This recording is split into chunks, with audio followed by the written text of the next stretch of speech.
à Paris. Alban Mikosi, vous l'avez compris, nous accompagne, grand reporter, ancien correspondant et spécialiste des questions internationales. Et puis Younes Belfella, bonsoir monsieur. Bonsoir. Enseignant-chercheur à Paris 8, directeur de MedFocus, un centre de réflexion sur le Moyen-Orient, et vous nous éclairez régulièrement sur nos plateaux. On vous en remercie. J'ai posé la question au colonel qui a esquivé parce qu'il est davantage, et on comprend, d'abord il est porte-parole, ensuite il est sur le militaire. Est-ce que vous diriez qu'on a peut-être une inflexion de la posture israélienne ce soir? Est-ce que les otages prennent le pas sur l'éradication du Hamas? Je crois que le problème est plus compliqué que ça, c'est-à-dire que la question de libération des otages, ça concerne un accord cadre qui a été fait avec une médiation du Qatar et avec un garant américain. Et ça, on ne doit pas le négliger. C'est pour cette raison d'ailleurs que cet accord continue et pour cette raison que cet accord, en quelque sorte, il a réussi. On a eu l'impression aujourd'hui que ce n'était pas si simple, monsieur. Bien vous évidemment. aussi, on l'a surveillé toute la journée. Clairement. C'était compliqué sur la liste des otages. Tout à C'est fait extrêmement normal. sensible et on a l'impression que ça peut ne pas marcher à Bien n'importe évidemment. quelle seconde. Ce genre de trêve et ce genre d'accord, c'est très très vulnérable. Il y a beaucoup de vulnérabilité parce que effectivement, les deux parties dans la guerre, ils ont plus de confiance. Et donc effectivement, ce qui remet en quelque sorte le crédit des médias, de la médiation et de l'insistance américaine. Et ça, c'est un élément qui est très important. C'est pour cette raison que je suis optimiste, prudent par rapport à ce qui se passe actuellement. Maintenant, j'espère que cette partie, c'est-à-dire cette partie concernant la libération des otages continue pour qu'on puisse bien évidemment réaliser un pas très intéressant, s'ajoutant à cela que bien évidemment cette question de libération des otages, elle a subi des pressions en dehors de ces quatre parties, c'est-à-dire de la pression iranienne en particulier. Les Iraniens, ils ont fait beaucoup de pression sur le Hamas, par exemple, sur la libération de quelques Thaïlandais hier et avant-hier. Et donc, ce qui fait que là, on a expliqué, pardon, je rebondis sur ce que vous dites, on a expliqué, on a lu aussi chez nos confrères que c'était plus facile pour la Thaïlande de parler directement avec l'Iran parce qu'il y a des relations diplomatiques sans doute plus simples. On sait la difficulté, la complexité des relations entre la France, les Européens et les Iraniens. Est-ce que c'est pour ça aussi qu'il faut attendre le 3e jour pour voir des franco-israéliens figurer, on l'espère définitivement, sur la liste des otages libérés ce lundi? On sait parfaitement qu'on est sur un jeu des rapports de force, sait parfaitement qu'on est sur une guerre psychologique là-dessus, plus la guerre informationnelle. Maintenant, l'information d'aujourd'hui qu'il y aura 3 franco-israéliens qui vont être libérés, ça me rassure, parce que bien évidemment, s'il n'y aura pas de libération de Français, ça aura été vraiment un signal très très très fort de la part du Hamas vis-à-vis de la France. Et ça, je le dis vraiment d'une façon très claire. Parce que l'effort déployé par le Quai d'Orsay pendant toutes les semaines dernières, même par le président et également par le ministre des Armées qui s'est retourné 2 fois au Qatar, ça montre clairement l'insistance française là-dessus. Et bien évidemment, je fais quand même un petit rappel qu'il y a quand même 200 000 Français en Israël. C'est la première communauté des Français israéliens, donc des binationaux en quelque sorte. Et donc là-dessus, c'est un élément qui est très positif. Maintenant, pour revenir à votre question sur la continuité de la guerre, si je me permets de dire, c'est-à-dire est-ce qu'il y aura bien sûr... On passe dans une phase plus humanitaire et qu'elle prend peut-être plus de place que ne l'avait espéré Tzahal, et il nous l'a répété 2 fois. La guerre continue, comme une espèce de réassurance. De toute façon, c'était pas la première déclaration israélienne. Benjamin Netanyahu, il l'a dit la veille même du premier jour de la trêve. Donc, je fais juste rappel par rapport à 2 éléments que je trouve essentiels pour répondre à votre question. Le premier, c'est le fait que le Hamas accepte de faire trêve et de faire libération des otages avec un ratio de 1 Israélien face à 3 Palestiniens seulement, ça veut dire que le Hamas a reçu des garanties, des garanties politiques. Donc, je suis sûr et certain qu'il y a beaucoup de coulisses, beaucoup de dessous de cet accord cadre ne sont pas encore affichés. Et c'est tout à fait normal, et c'est le cas de toutes les guerres qu'on a vues. Donc, la discrétion, elle est très importante. Est-ce que le Hamas, elle veut, bien évidemment, elle a négocié le fait de garder sa branche politique plutôt que sa branche militaire? Ça, c'est aussi une option très intéressante qu'on va la voir, bien évidemment, dans les prochains jours, voire dans les prochains mois. Deuxième élément de réponse, c'est qu'il y aura certainement une continuité de la guerre, parce que c'est toujours un besoin pour l'armée israélienne. Et bien évidemment, là-dessus, ce qui peut changer, c'est les enjeux et c'est également la vocation de cette guerre. C'est-à-dire qu'on peut avoir un style de guerre avec des opérations spéciales qui vont viser plutôt les grands commandants, voire même l'état-major des dirigeants du Hamas, plutôt que de voir un bombardement intensif. C'est pour cette raison que j'ai dit que ces jours de trêve représentent des jours vraiment très très important pour les services de renseignement militaire israéliens afin d'accueillir de l'information, de faire de la stratégie, et également pour le Hamas, c'est très important parce que ça permet de faire rentrer de l'approvisionnement et de changer en quelque sorte la tactique et la logistique dans la guerre. C'est exactement ce qu'on vient de voir à l'image. Oui, allez-y, Alban. Un instant, Patricia.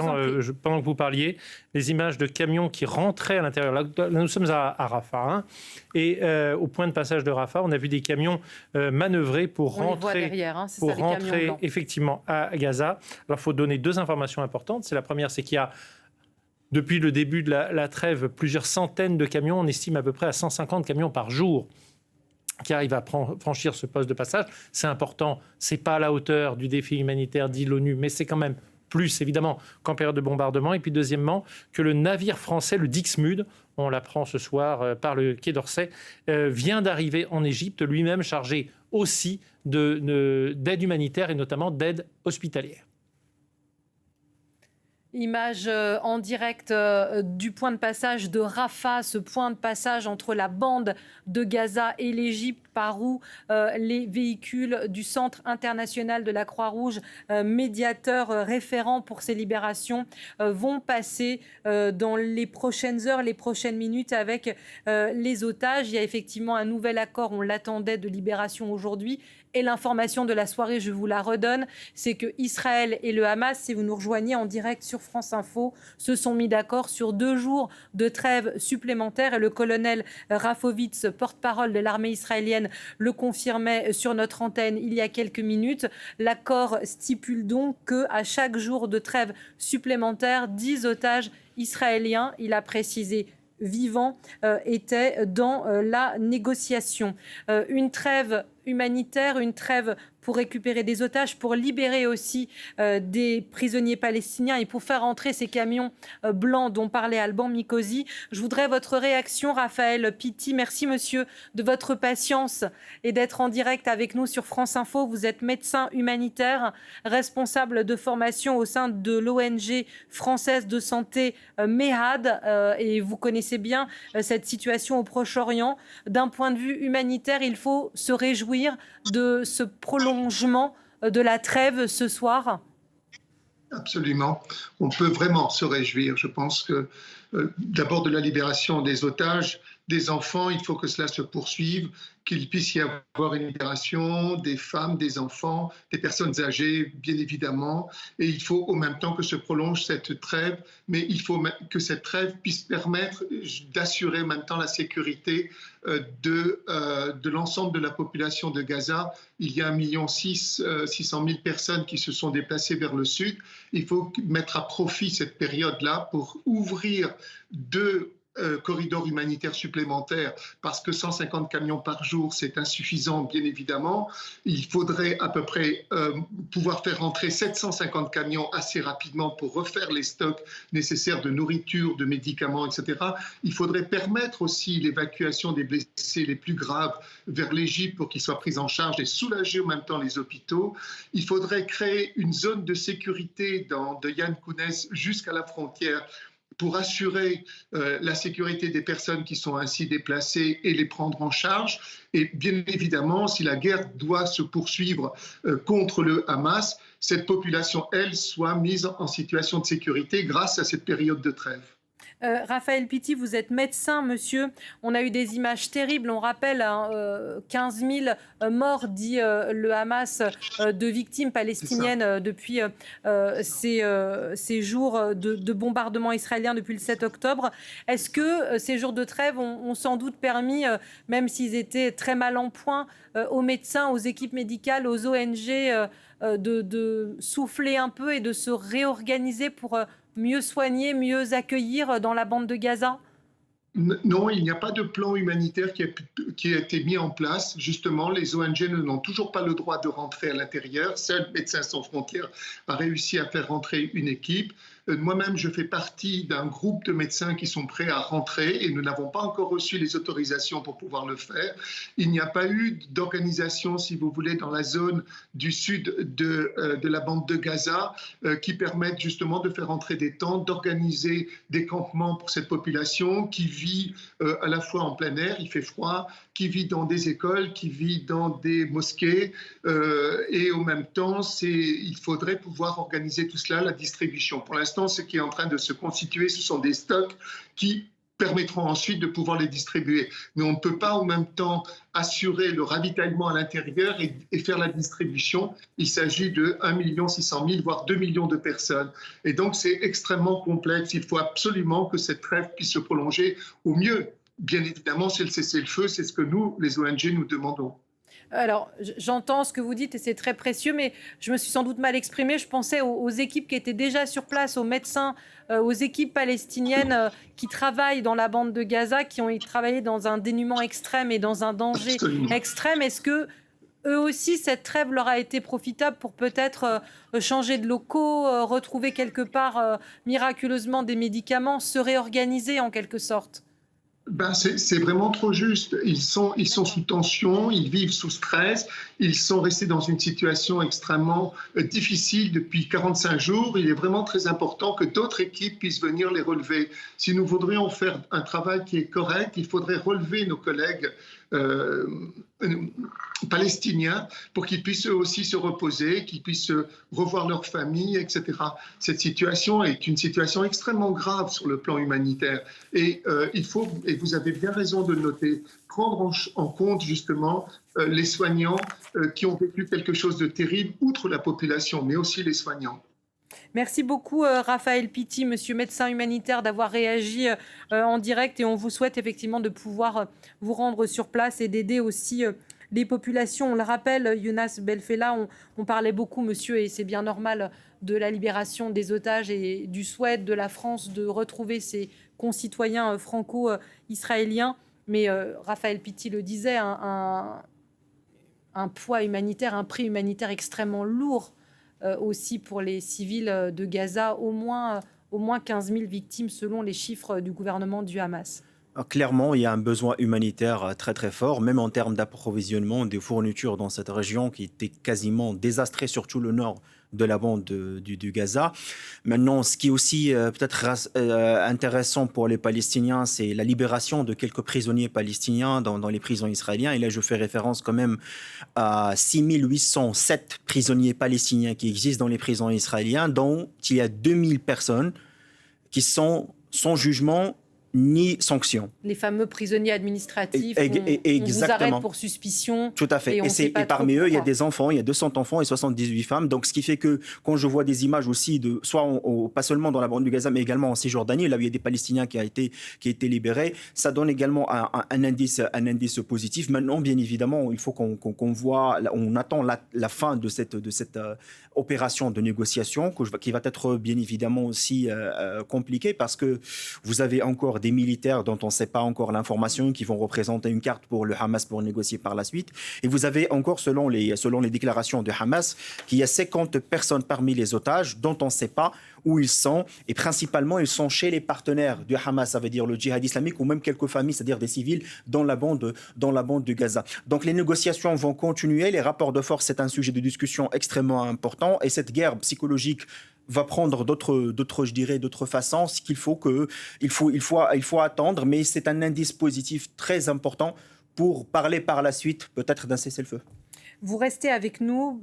Plusieurs informations. On va revenir sur cette image. On est en direct de Rafah, le point de passage entre l'Égypte et la bande de Gaza. C'est là où devraient passer les otages dont on attend la libération. Vous avez vu sur votre écran à droite ce QR code. On vous répond. C'est notre numéro WhatsApp. Vous le flashez avec votre téléphone. Vous posez vos questions à Younes Belfella, à Alban Mikosi qui vous répondent dans un instant. On est là aussi pour vous répondre sur l'actualité. Et parmi les otages dont on attend la libération, 3 Français, 3 jeunes franco-israéliens. Camilia Giudice. Bonsoir Camilia, on vous retrouve. Vous êtes au Quai d'Orsay. Que pouvez-vous nous dire au moment où on se parle, Camilia ? Bien, les 3 Français dont le nom sont sur la liste qui a été fournie par le Hamas, il s'agit de 3 mineurs. Il y a d'une part une fratrie, un frère et une sœur qui avaient été enlevés avec leur père dans leur kibboutz le 7 octobre dernier. Et puis d'autre part, un jeune garçon enlevé lui aussi par le Hamas avec son frère, avec son père dans son kibboutz. Ces jeunes Français, s'ils devaient être effectivement libérés dans les prochaines heures, eh bien, ce seraient les premiers Français parmi les 8 otages français enlevés le 7 octobre dernier par le Hamas. Le ministère des Affaires étrangères qui, ce matin encore dans la journée, Catherine Colonna disait que la nécessité de poursuivre la trêve était une nécessité. Cette trêve qui a donc été reconduite pour 2 jours entre le Hamas et Israël. Voilà, et pendant que vous parlez, Camilla, on voyait les photos et on voit toujours les photos donc, de Sahar Calderon. Il y a également Erez Calderon et Ethan qui étaient apparus sur votre écran. Ce sont les 3 franco-israéliens qui, selon nos reporters, on reste prudent, mais devraient figurer parmi les otages libérés ce soir depuis Gaza. Ce sont et ce seraient les premiers Français franco-israéliens à être libérés depuis le début de la trêve. L'autre information de ce soir, c'est que cette trêve est prolongée. On continue de suivre cette information sur France Info avec vous, puisqu'on vous répond à d'autant plus de sens. Myriam Bounafa nous a rejoint. Bonsoir Myriam. Bonsoir. On va avancer sur nos 2 pieds, le direct, les images en direct, les réactions des uns et des autres, la mise en perspective de nos experts et bien sûr les questions de nos téléspectateurs. Et j'imagine qu'elles sont nombreuses. Et elles tombent au fur et à mesure. Je vais prendre peut-être la plus récente, celle à l'instant. Bonsoir messieurs, merci d'être avec nous. Dasmaïn, et je le répète, vous le savez, mais peut-être qu'il y a des nouveaux, il y a ce QR code, vous le flashez, c'est-à-dire vous prenez votre appareil photo sur votre téléphone portable, vous le mettez devant le QR code, un lien apparaît, vous posez vos questions en direct. Nos experts, journalistes sont avec nous et nous répondent. Asmaïn qui vous demande bonjour. Les jours de trêve peuvent-ils à terme aboutir à un cessez-le-feu, ce qui permettrait, dit-il, de procéder à une dimension diplomatique et politique du conflit? C'est très compliqué pour le moment. C'est le cessez-le-feu, bien évidemment, c'est l'objectif voulu par toute la communauté internationale, mais pour le moment, on ne parle pas de cessez-le-feu. Mais bien évidemment, ce genre de trêve peut bien évidemment préparer le terrain diplomatique pour qu'on puisse parler par la suite d'un cessez-le-feu. Mais ce qui est important, c'est que c'est des jours de trêve. Il faut quand même saluer un effort diplomatique qui est fait pour avoir ce résultat. Notamment par les Américains. Oui. Vous savez, il est de beau jeu de se moquer de Joe Biden. Dans le cas précis, le gouvernement américain pèse de tout son poids. Et Joe Biden aussi, on l'expliquera peut-être si vous le souhaitez, pourquoi particulièrement pour influer sur le gouvernement israélien. Vous savez, il n'y a que Joe Biden, il n'y a que l'administration américaine qui peut faire bouger la position israélienne. Les Américains ont cet objectif. Le Qatar a l'objectif d'une stabilisation de la situation. L'Égypte aussi. Ce sont des signes positifs. Cette prolongation de 48 heures, c'est déjà un signe important. Alors, Alban, vous parlez de ces pays de manière autonome. La question de Briseis à l'instant, pourquoi ne pas organiser avec les États-Unis, Israël, le Qatar, l'Égypte, l'Union européenne, un accord de paix pour en finir avec cette guerre et commencer un projet politique pour mettre fin à ce conflit qui dure depuis plus de 75 ans? Quelque chose de collégial, c'est entendable ou c'est chacun joue sa partition? Alors théoriquement, il y a une institution internationale qui est là pour ça, elle s'appelle l'ONU, qui devrait être chargée de préparer un plan de paix. On n'en est pas encore là. On l'a entendu dans les propos du colonel Rafovitz tout à l'heure. Et la visite de Benjamin Netanyahou hier dans la bande de Gaza visait à montrer aux Israéliens que pour les Israéliens, ils sont encore en guerre. Donc, ce qui est certain, c'est qu'il y a l'affichage et puis il y a ce qui se dit en dessous. Est-ce qu'Israël a vraiment intérêt à repartir en guerre dans la bande de Gaza contre le Hamas? C'est pas certain. Est-ce que le Hamas a intérêt à une période de paix? Probablement oui. En tout cas, les Palestiniens, eux, y ont non seulement intérêt, mais ils en ont besoin pour vivre. Le Qatar, l'Égypte et les États-Unis pèsent de tout leur poids. On va considérer que chaque prolongation est déjà un succès. Et est-ce que ça peut aller plus loin? On l'espère. Et ça bat aussi une idée reçue, parce que, comme vous disiez, on ne se moque pas de Joe Biden. On a beaucoup parlé, même sur ce plateau, de l'Amérique en retrait, l'Amérique qui serait moins puissante. Et on se rend compte que finalement, comme vous le disiez, pour faire plier Netanyahou, ça passe toujours par Washington quand même. Vous savez, on parle beaucoup de la Chine et de la Russie comme deux grands États qui ont une très grande puissance. Bon, la vérité, c'est que pour parler à Netanyahou, je parle avec votre contrôle et j'espère votre aval, c'est très clairement les États-Unis qui peuvent faire bouger la position israélienne pour l'instant. D'ailleurs, la Chine est volontairement un peu en retrait, la Russie étant rangée du côté du Hamas. Je suis d'accord parce que je trouve qu'effectivement, c'est grâce à Joe Biden qu'on peut arriver à bien évidemment réaliser cet accord. Et le timing, c'est très important. C'est-à-dire, vous vous rappelez bien évidemment de l'accord sur la négociation sur Gilad Shalit qui a pris 5 ans en contrepartie d'un ratio de 1027 Palestiniens. Donc, c'est pas le cas aujourd'hui. Effectivement, il y a une pression américaine qui ne voulait pas, en fin de compte, avoir un embrasement dans la région.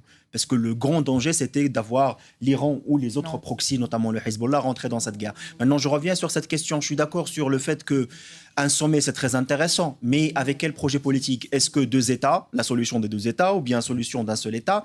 Et également, je ne crois pas qu'il y a des positions qui sont vraiment, même au niveau de l'Union européenne, qui sont très claires par rapport à cette question. Vous avez l'Allemagne et l'Autriche qui sont pro-israéliens, l'Espagne, la Belgique, le Portugal qui sont plutôt pro-palestiniens. Et donc, il y a un désaccord même au niveau de l'Union européenne par rapport à cette position, à ce conflit. On le voit clairement, et c'était normalement la visite de Ursula von der Leyen qui était critiquée par tout le monde en Europe. Alors la question à l'instant de Vicky, ça nous permet peut-être de rappeler l'actualité de la libération des otages attendus ce jour. Est-ce qu'il y a des Français ce soir parmi les otages, nous demande-t-elle ? Alors, on va répéter en restant extrêmement prudent les informations que nous avons côté israélien et côté Quai d'Orsay. Dans la liste publiée ce matin dans les journaux israéliens, liste qui vient du Hamas, pour qu'on soit bien clair, il y a 11 noms. Dans ces 11 noms, il y a le nom de 3 enfants mineurs franco-israéliens, les 2 de la famille Calderon et le petit Ethan. Dans la famille Ethan, on sait que la famille a été prévenue par l'armée israélienne de se tenir prête. Or, la grand-mère dit très justement, moi, tant que je n'ai pas serré mon petit-fils dans les bras, pour moi, il n'est pas libre. On va dire que tant qu'ils n'ont pas franchi le passage de Rafah, on peut considérer que c'est dans les tuyaux, que probablement ils seront là, mais tant qu'on n'a pas constaté leur passage par le poste de frontière, on va rester extrêmement prudent. Et je vous propose qu'on retourne à Rafah, puisque l'image est en direct et c'est là, vous en avez pris l'habitude, je me permets cette expression, ces derniers jours. On guette évidemment les convois, c'est le CICR qui s'occupe de ces libérations. Et pour ajouter un élément à la réponse d'Alban, Myriam, on sait aussi que la famille Calderon, qui a 2 enfants prisonniers, a également contacté nos reporters pour lui dire qu'ils avaient aussi été appelés. C'est ce fameux coup de téléphone. On sait qu'il y a un degré de certitude qui est franchi quand l'armée israélienne ou le CICR, mais plutôt l'armée israélienne, appelle les familles pour leur dire de se préparer. Cette question de Briseis, savons-nous s'il y a des otages morts ? Comme j'ai dit tout à l'heure, il y a quand même une 50aine dont on ne sait pas où ils sont. Ça, même les déclarations du Hamas, c'est fort possible qu'ils soient qu'ils sont vivants chez le djihad islamique ou d'autres familles qui sont partenaires, on va dire, du Hamas, des civils. Sinon, après, il faut rappeler quand même que le Hamas, pendant les moments de bombardement, il a rappelé comme quoi il y a des morts parmi les otages. Ça veut dire qu'ils étaient tués par les bombardements et israéliens. Jusqu'aujourd'hui, il n'y a pas un inventaire clair de cette partie. Ce qu'on sait qu'il y a 200 otages à peu près qui ont fait objet de ces discussions ou de ces négociations entre Israël et Hamas et bien évidemment le Qatar et les États-Unis. Donc, il faut attendre la deuxième liste normalement. Il y aura normalement une nouvelle centaine de personnes pour qu'on puisse bien évidemment parler de l'état actuel de ces otages. Alors Roland, à l'instant, vous écoute et vous demande quelles sont les preuves de vie de nos otages, s'il y en a. Alors pour une jeune femme, il y a eu une preuve de vie il y a 3 semaines environ. Vous vous souvenez, c'était une jeune femme qui est une grande adolescente et qui a été blessée au bras et qui a été soignée à Gaza même. On va dire qu'au moment de la preuve de vie, elle était en vie. Qu'en est-il aujourd'hui ? Par définition, nous ne le savons pas. Pour les 3 enfants, il y a une très grande probabilité qu'ils soient en vie puisque le Hamas dit qu'ils sont libérables. Donc voilà. Pour les 4 autres disparus français, dont on présume, on a des éléments suffisamment lourds pour penser qu'ils sont réellement, du moins qu'ils sont partis le 7 octobre en direction de la bande de Gaza. A-t-on des preuves de vie pour ces 4 autres-là? Pour le moment, non. Ça ne veut pas dire qu'ils sont décédés. Ça veut simplement dire que pour l'instant, on n'a pas d'éléments. Et il y a aussi une situation... Je vous en prie, allez-y. Non, je voulais juste clarifier un point qui est très important, c'est le protocole qui est mis en place pour ce genre d'opération. C'est-à-dire que, en fait, la libération, elle se fait pas des personnes contre d'autres personnes. C'est que les combattants de Hamas amènent les otages jusqu'au, en fin de compte, un point déterminé avec la Croix-Rouge. Et c'est les gens de la Croix-Rouge qui prennent ces otages, qui prennent leurs identités, les soignent également, parce qu'il y a un protocole, bien évidemment, pour voir s'il s'agit d'une pathologie urgente ou quoi que ce soit. Et après, ils les importent vers le poste de Rafah. Au poste de Rafah, vous avez des représentants de plusieurs institutions. Alors, notamment, il y a les Israéliens, il y a les Égyptiens, il y a les Qataris et vous avez également l'ONU. Et par la suite, ces otages sont dirigés vers les services de renseignement israéliens, vers le Mossad. Et c'est le Mossad qui fait par la suite le fait d'appeler les familles pour qu'ils puissent en fin de compte faire cette procédure. Donc il y a un grand travail de contrôle concernant la question d'identité, concernant la question de santé. Et bien évidemment, c'est une opération très sécurisée des différentes parties. Alors, vous avez parlé du Qatar, c'est une question qui revient assez souvent, son rôle. Why, par exemple, à l'instant, marche-t-on sur la tête en donnant au Qatar les clés de la négociation? Ce serait bien de rappeler peut-être son rôle dans ces négociations, alors qu'elle abrite les groupes terroristes. C'est un rôle qui a été confié par les Américains. Il y a 2 bases militaires américaines au Qatar. Hier même, on parle de cette prolongation de trêve. Hier même, il y avait le vice-ministre des Affaires étrangères du Qatar en Israël et il y a un autre vice-ministre des Affaires étrangères du Qatar à la bande de Gaza. Donc, c'est un effort diplomatique qui est fait par le Qatar. Ils ont une plaque tournante intéressante avec un réseau. Ils ont toujours des contacts, pas seulement avec le Hamas, là où il y a les dirigeants du Hamas qui sont déjà au Qatar, mais il y a aussi des très bons contacts avec les Israéliens, notamment avec les services de renseignement, le Mossad. Il faut rappeler quand même que le Qatar... Antérieur à la situation actuelle? Même par rapport à cette situation actuelle, il faut rappeler quand même à certains moments, et le Qatar c'était le premier, parmi les premiers pays en fin de compte, arabes qui ont fait ouvrir une ambassade d'Israël en 1996 à Doha. Donc ils ont des très bons contacts, il y avait même des très bonnes liaisons avec Netanyahou. Je fais référence à une investigation qui était faite par vos confrères du Blast qui ont confirmé le financement fait par Israël, par le Qatar à la campagne électorale de Benjamin Netanyahou. Et donc, effectivement, il y a un réseau qui est fait. Mais là aussi, je confirme ce qui était dit tout à l'heure par vous, c'est que c'est les États-Unis qui ont fait beaucoup plus de pression. Le Qatar, actuellement, elle joue, en fin de compte, on sait la relation maître d'œuvre et maître d'ouvrage dans cette opération de négociation. Sur le Qatar, ce qu'on peut dire, pour répondre à une question qui m'a été posée dans la rue, on m'a demandé, mais est-ce que le Qatar touche de l'argent? La réponse est non. Le Qatar est très riche, il n'a vraiment pas besoin de toucher de l'argent. En revanche, il a un très grand intérêt. Le Qatar, n'oublions pas que c'est un État qui n'existait pas avant 1970 et c'est un État qui vient de gagner, au fur et à mesure, en 50 ans, son indépendance à vie. Vous voyez où est le Qatar? C'est un tout petit morceau au large de l'Arabie Saoudite. Vraiment, c'est une presqu'île. Aujourd'hui, le Qatar est complètement indépendant. Plus personne ne remet en cause son indépendance. Le Qatar est devenu une plaque centrale diplomatique. À ce titre-là, il a signé une assurance vie. Mais j'ajouterais peut-être que la contrepartie, c'est vrai que ce n'est pas une contrepartie financière. C'est une aura, un statut. Mais c'est aussi des dossiers. Il faut rappeler, ça fait quand même quelques mois, on a critiqué le Qatar Gate. Le fait que le Qatar a fait de la corruption au sein de l'Union européenne. On critique par des investigations le rôle du Qatar dans le financement de l'islamisme en France et en Europe. Et donc, bien évidemment, il y a une contrepartie qui a été donnée à travers les services de renseignement au Qatar pour qu'ils puissent bien évidemment jouer ce rôle par toute la communauté internationale et principalement par les pays occidentaux. Jouer ce rôle pour pouvoir avoir une meilleure image que ce qu'elle donne depuis quelques années. C'est ce que vous êtes en train de dire. C'est question d'image, c'est question aussi de marge de manœuvre. C'est-à-dire, on sait parfaitement le Qatar, à travers cette manne financière, son fonds d'investissement souverain qui dépasse les 400 milliards de dollars. Et qui dispose en France de conditions très avantageuses. Bien évidemment, on parle d'à peu près 35 milliards d'euros d'investissement en France, 40 milliards d'euros d'investissement en Angleterre. Donc quand même, c'est un pays qui a une puissance et d'influence au sein de l'Europe. Et donc, bien évidemment, il y a une contrepartie là-dessus. Rappelons que les Qataris sont 300 000. On parle d'un pays de 300 000 habitants. Alors la question de l'aide humanitaire et comment elle est conditionnée aussi durant cette trêve, plusieurs questions, à l'instant celle de Fémi. Pourquoi les camions d'aide humanitaire font partie d'une négociation entre les deux parties alors que ceci est un droit élémentaire pour la population civile de Il y a deux raisons. La première, parce que toutes les organisations humanitaires conviennent qu'on distribuer de l'aide humanitaire pendant que vous risquez d'être bombardé à tout moment, pour les ONG, c'est juste pas possible. Les ONG ont besoin d'un certain nombre de certitudes. Vous savez qu'il y a plus de 100 personnes travaillant pour des ONG qui ont trouvé la mort à Gaza depuis le début du conflit.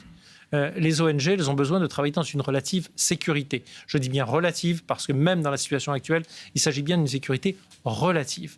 Néanmoins, les organisations, les ONG, elles ont besoin, et c'est un droit, j'allais dire là aussi élémentaire pour les ONG, de travailler dans une relative sérénité. Alors, on peut regretter que ça ne soit pas arrivé plus tôt. On peut effectivement critiquer tout à fait la position d'Israël qui était de faire un blocus de Gaza et donc à un moment d'empêcher l'aide humanitaire. Cette aide humanitaire aujourd'hui, elle est entrouverte, la porte s'est entrouverte à Rafah, elle est insuffisante. Le médecin que nous avait à l'antenne tout à l'heure nous le disait très justement. C'est un droit élémentaire, mais le gouvernement israélien n'en a pas tenu compte au début du conflit. J'ajouterais que cette question de l'aide humanitaire, elle est très importante. Il y a un manque énorme que jusqu'à aujourd'hui, on n'arrive pas à le combler dans la bande de Gaza. La population civile paye énormément les frais de cette guerre. Deuxièmement, il faut rappeler qu'il y a un dispositif. Ça veut dire que les aides humanitaires, quelles que soient alimentaires ou même médicales, ou même les ONG qui sont présentes dans le poste de Rafah, sont contrôlées et sont acceptées par le côté israélien. Ça, il faut le rappeler, parce que c'est très important. Il y a le côté égyptien qui fait un premier contrôle, et par la suite, il y a aussi également les Israéliens qui font un travail de contrôle pour savoir de quoi s'agit-il, voilà, exactement, ou risque il y a même des fuites par rapport à cette question de l'aide humanitaire, qui prend beaucoup plus de temps, bien évidemment, à cause de ce dispositif de contrôle. Je pense qu'on a un médecin qui peut répondre à cette question, Myriam. Bien sûr. Pourquoi les camions d'aide alimentaire font partie d'une négociation entre les deux parties alors que ceci est un droit élémentaire pour la population civile? Raphaël Pitti, je misais sur votre présence encore avec nous, monsieur. Je trouvais que c'était enrichissant de vous avoir pour répondre à nos téléspectateurs. Pourquoi les camions d'aide alimentaire font partie d'une négociation entre les deux parties alors que ceci est un droit élémentaire pour la population civile? Qu'est-ce que vous répondriez à Fémi qui nous pose et qui vous pose cette question?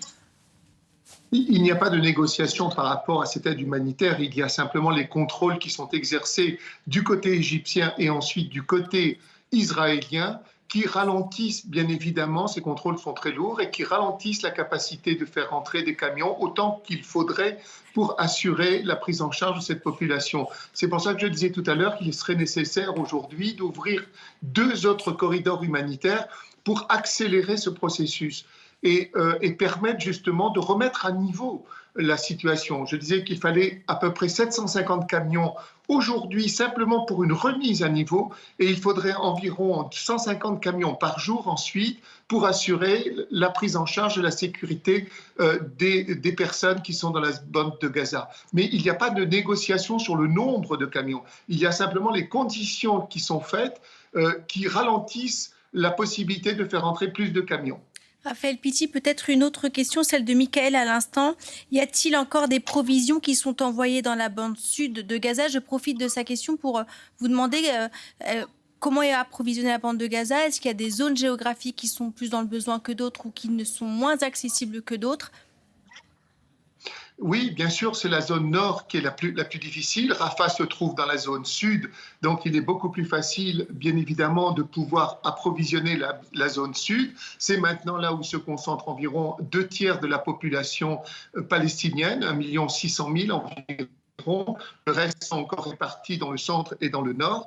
Et là, c'est bien plus difficile, bien évidemment. C'est ce que je disais tout à l'heure, que pour l'instant, il s'agit simplement de refaire les stocks et ensuite de voir comment on peut les acheminer vers les endroits les plus nécessaires. Mais aujourd'hui, la situation humanitaire est catastrophique. Les besoins alimentaires sont très importants. L'ONU a même parlé, il y a quelques jours, de potentiellement une famine peut se déclarer. Jusqu'à présent, le nombre de camions qui sont rentrés dans la bande de Gaza représente environ 92 grammes de nourriture par personne et par jour sur ce mois qui est passé, sur ces 45 jours. Vous voyez, il y a une nécessité très importante de réapprovisionnement et de redistribution de la nourriture dans cette zone, y compris bien évidemment de l'eau. L'eau parce que l'eau n'est pas potable. Peut-être une autre question encore, celle de Tian Annie, pardonnez-moi si j'accroche votre nom. La trêve se poursuit, explique-t-il ou elle, pour libérer les otages. Pendant ce temps, des centaines de camions ravitaillent Gaza. Dans quelle mesure, dans quelle proportion ces camions servent à la population sous les bombes ou à ravitailler les fanatiques du Hamas? Il y a toujours cette question quand on parle de l'aide humanitaire, en tout cas dans les questions de nos téléspectateurs, de celle est-ce que ça va directement à la population ou est-ce que ça bénéficie aux personnes du Hamas? Quelles sont les garanties obtenues, demande-t-il ou elle? Écoutez, c'est extrêmement difficile de le faire. Le Hamas est diffus au travers de la population palestinienne, alors qu'une partie de l'aide serve aussi au Hamas. Ce serait, à mon avis, bien évident que cela, certainement, leur bénéficie aussi. Et heureusement que ça doit bénéficier aussi, en tous les cas, je l'espère de tout mon cœur, aux otages, qui puissent être nourris convenablement. Mais ce qui est important, c'est quand même de se rendre compte que la population de Gaza est totalement innocente. Elle est elle-même prise en otage dans cette situation entre d'un côté le Hamas, de l'autre côté Israël. Et c'est elle qui, ce dernier mois, a énormément souffert sans avoir possibilité d'avoir une aide humanitaire internationale. Et c'est donc ça notre souci essentiel, c'est de pouvoir faire en sorte que le fait qu'il y ait une trêve puisse bloquer ce cycle de violence dans lequel nous étions rentrés. Et peut-être faut-il espérer que de journée en journée, on puisse arriver au fait de se mettre autour d'une table et de négocier d'une manière générale et aboutir en fin de compte à un cessez-le-feu. C'est en tous les cas ce que nous pouvons espérer le plus. C'était vraiment qu'il y ait un arrêt de cette violence de ces derniers jours qui était vraiment, véritablement épouvantable. Merci beaucoup Raphaël Pitti d'avoir répondu à nos téléspectateurs. On repartage avec vous, si vous nous rejoignez, cette information. Elle s'inscrit en bas de votre écran, j'en perds mes mots. La prolongation de la trêve. On est en direct de Rafah.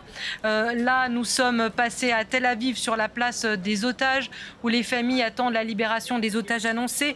Autre info, je la partage avec vous. C'est une première depuis vendredi. Les 3 premiers ressortissants franco-israéliens, 3 enfants, 3 jeunes sont attendus. Et puis une réaction à ce que disait Raphaël Pitti, ce que disent nos invités, c'est celle, alors évidemment pas une réaction directe, mais je la partage parce que c'est une autre information. La Maison-Blanche salue la prolongation de la trêve à Gaza et appelle à l'étendre encore, précise le porte-parole de la Maison-Blanche. On va le réentendre. Ce n'est pas du tout ce que semblait souhaiter et souhaitait même très clairement le porte-parole de Tsahal tout à l'heure en direct sur France Info, le colonel Rafovitz. Le retour des otages est une priorité, mais l'élimination du Hamas est une priorité militaire, politique et je dirais presque existentielle pour Israël. Dans ce cadre-là, la trêve ne peut pas faire oublier la mission de Tsahal, qui est l'élimination du Hamas dans la bande de Gaza. Ceux qui pensent qu'un cessez-le-feu maintenant serait la fin de tout ne comprennent pas à quoi on a affaire, ne comprennent pas la situation telle qu'elle est aujourd'hui sur le terrain. Le Hamas reste une organisation qui ne peut pas sortir de cette situation-là avec seulement, entre guillemets, je dirais, une trêve et puis on arrête là. Absolument pas. La guerre va reprendre après la trêve. Je vais être très précis et très clair. La guerre va reprendre après la trêve. Voilà, c'est l'autre son, la voix de l'armée israélienne qui, elle, souhaite que la guerre continue. Ce n'est pas la fin de la guerre, malgré la prolongation de 2 jours. En tout cas, c'est l'avis de l'armée porté par ce porte-parole. Myriam, vous le rappelez, il y a ce QR code en haut de notre écran. Vous le flashez avec votre téléphone. Ça arrive sur notre WhatsApp et vous posez vos questions, toutes les questions que vous posez sur l'annonce de ce soir de la trêve, sur la libération des premiers otages français. Alban Mikosi, notre spécialiste des affaires internationales et notre invité sont là pour vous répondre. Des questions également sur les prisonniers palestiniens libérés. Cette question de Seissei à l'instant. Pourquoi la prison où sont enfermés les Palestiniens se trouve en Cisjordanie, demande-t-elle? qui fait le cas? Non, en fait, c'est pas une prison en Cisjordanie, c'est des prisons qui sont en Israël, bien évidemment. Mais relativement, les prisonniers palestiniens qui ont été libérés, c'est principalement de la Cisjordanie. Et donc arrivent à la Cisjordanie. Jusqu'aujourd'hui, Israël elle a refusé la demande du Hamas de libérer quelques combattants de Hamas qui étaient dans les prisons israéliens. Elle a donné le privilège à ceux de l'autorité, voire même à des femmes et à des enfants. J'ai parlé tout à l'heure d'un chiffre quand même, c'est 6802 prisonniers palestiniens qui existent dans les prisons israéliennes et dont il y a normalement 2000 personnes qui sont encore sans jugement ni sanction. Et avec ça, il y a 200 enfants, 78 femmes. Donc ça fait un écho très important aussi en Cisjordanie, mais ça peut bien évidemment changer la chose au niveau politique. C'est-à-dire que ce genre d'action confirme en quelque sorte le fait que le Hamas elle a pris le lead de la question palestinienne et de la cause palestinienne. Là maintenant, même en Cisjordanie, il y a beaucoup de Palestiniens qui disent que c'est grâce à la politique de Hamas qu'on arrivera à avoir des proches qui viennent de sortir des prisons. Et ça, c'est un point qui est très, très, très important et qui risque de changer la chose, bien évidemment, au niveau de la scène politique palestinienne, parce que ce qu'a fait le Hamas, en quelque sorte, c'est qu'il a enterré les accords d'Oslo et il a confirmé, à travers ce qu'elle appelle la résistance, qu'elle a bien évidemment réussi pour les Palestiniens. Oui, c'est un grand succès politique pour le Hamas, duquel on pense ce qu'on veut, mais effectivement, c'est terrible à dire quand même. Le Hamas s'est mis au centre du jeu. Il est aujourd'hui celui qui a obtenu la libération de 30 prisonniers palestiniens par jour. Quel que soit, alors le Hamas estime que ces prisonniers ne sont pas forcément les prisonniers qu'il attendait, oui. Vous l'avez dit très justement, mais néanmoins, les images de joie que l'on voit en Cisjordanie lorsque les familles se retrouvent, on voit des drapeaux du Hamas dans une zone qui était normalement sous l'administration du Fatah, et c'est vrai que ça place le Hamas au cœur du dispositif. Alors il y a beaucoup de questions sur qui sont les Palestiniens qui ont été libérés? C'est des profils qui sont généralement sans jugement, comme j'ai dit, ni sanction. C'est des profils qui étaient bien évidemment privilégiés par Israël, parce que là, la liste, elle était faite par Israël. La condition qui était publiée par Israël là-dessus, c'est qu'il s'agit des personnes qui n'ont pas fait des opérations de meurtre ou des crimes de sang. Donc, ce qui fait qu'il s'agit en quelque sorte des prisonniers d'opinion. Pour le côté israélien. Mais comme j'ai dit, bien évidemment, ça va avoir un changement de cap énorme par rapport à ce qui se passe actuellement en Cisjordanie. On parlait beaucoup d'un autre personnage, comme le cas de Marwan Barghouti. C'est cet individu militant palestinien qui est dans les prisons israéliennes depuis quelques années et qui est bien évidemment sanctionné par les autorités israéliennes et qui peut représenter en quelque sorte une alternative politique pour l'autorité palestinienne, surtout que c'est quelqu'un du Fatah mais qu'il est également apprécié par le mouvement, par le Hamas et également dans la bande du Gaza. Mais pour l'instant, il n'a pas été libéré. Jusqu'aujourd'hui. Pour l'instant, pour répondre à la question, les personnes qui ont été libérées sont principalement des femmes et ce qu'on appelle des mineurs au moins au moment des faits. Et je vous rejoins parfaitement lorsque vous dites qu'il y a 6800 prisonniers, dont pratiquement 2000 en rétention administrative, ce qui est un statut qui vous êtes renouvelé tous les 6 mois. Il faut comprendre qu'il y avait au moment du début du conflit à peu près 3500 prisonniers. Donc Israël a fait 3000 prisonniers en 50 jours.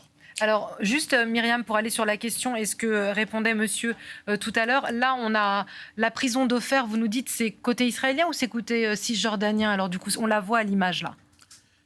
Non, normalement, ça, c'est côté, bien évidemment, israélien. Ça se voit. De toute façon, vous avez les drapeaux. Vous avez les drapeaux israéliens. C'est à la frontière. C'est à la frontière, mais la libération se fait en concertation avec l'autorité palestinienne, c'est-à-dire que ces Palestiniens vont être donnés à la police palestinienne, normalement. Là, je fais rappel quand même que tout le monde le sait, c'est qu'il y a beaucoup de coordination sécuritaire entre l'autorité palestinienne en Cisjordanie et entre l'autorité israélienne. Alors, du coup, on est en direct. Ce sont ces images qui nous parviennent puisqu'on a vu tout à l'heure la place des otages à Tel Aviv, le point de passage de Rafah. Et il y a aussi ces libérations qui sont attendues, évidemment, côté palestinien, avec ces prisonniers qui devraient arriver de cette prison d'Ofer entre Israël et la Cisjordanie. Y a-t-il encore des questions, Myriam? Il y en a de plus en plus. Peut-être celle de Samira, si on arrive à la fin. Bonsoir, on a parlé du Hamas pour qui c'était entre guillemets, Une victoire ou un renforcement diplomatique. Concrètement, elle demande les objectifs de l'armée israélienne sont-ils atteints en 45 jours de bombardement? Ont-ils réellement affaibli le Hamas ou au contraire? Absolument non. C'est vrai qu'ils ont tué quelques combattants de Hamas. On parle d'à peu près 1000. Le Hamas, c'est à peu près 20 000 combattants. Jusqu'aujourd'hui, c'était vrai s'il y avait des cadres de combattants, mais l'état-major du Hamas existe toujours. Les 3 personnes qui détiennent le lead militaire du Hamas, le Sinwar, Daif et également Marwan Issa, n'étaient pas encore touchés. Et d'ailleurs, c'est pour cette raison que je vois qu'il y a un rappel israélien à chaque fois qu'on va continuer la guerre. C'est-à-dire que ça aussi, il faut le prendre en considération. Dans les 15 000 personnes qui sont présentées, le bilan victime présenté par le Hamas, il y a à peu près 15 000, il y a personne, il y a très peu. On parle de 1000 quand même combattants du Hamas selon des chiffres, on va dire, officieuses de la part du mouvement du Hamas. Mais là-dessus aussi, j'aimerais bien souligner un autre point, c'est que quand on entend le discours israélien concernant la question de la guerre, on voit que c'était après 5 ou 6e jour après le 7 octobre que Benjamin Netanyahu a commencé à parler des otages. C'est-à-dire que c'est grâce à l'effort international et grâce à la mobilisation des populations ou même des gouvernements comme la France, comme les États-Unis qui ont voulu défendre déjà leurs binationaux. Sinon, on n'aurait pas bien évidemment pu avoir la libération des otages avec ce timing, c'est-à-dire le fait de les avoir en à peu près 50 jours. Donc ça, c'est un point qui est très important. La priorité pour l'armée israélienne n'était pas la question des otages, je le dis d'une façon très claire, c'était plutôt la question de bombarder la bande de Gaza. Merci beaucoup Younes Belfella, enseignant-chercheur à Paris 8, directeur de MedFocus. Merci Alban, vous restez avec nous, messieurs, si l'actualité s'accélère, on va essayer de respecter nos rendez-vous, même si ça bouge beaucoup, vous l'aurez compris, du côté de la bande de Gaza et d'Israël.